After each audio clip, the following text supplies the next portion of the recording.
আকস্মিক বন্যায় প্লাবিত হচ্ছে আমাদের সীমান্তবর্তী উপজেলাগুলো। এর মধ্যে তেঁতুলিয়া আমি গিয়েছিলাম, আপনারা সকলেই জানেন। তো আগের দিন যে ভিডিওটা আমি করেছিলাম, দেখেন মহানন্দা নদী একদম শুকনা, বালিগুলো দেখা যাচ্ছে এবং ইন্ডিয়ার পিলারটাতে আমি ধরে আপনাদেরকে ভিডিওটা করে দেখিয়েছিলাম। তো দেখুন তারপরের দিনই কি অবস্থা।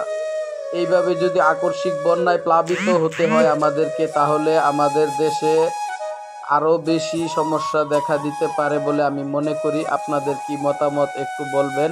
আসলে এরকম আকস্মিক বন্যার জন্য কিন্তু আমরা কখনোই প্রস্তুত না, কোনো দেশের মানুষই প্রস্তুত না।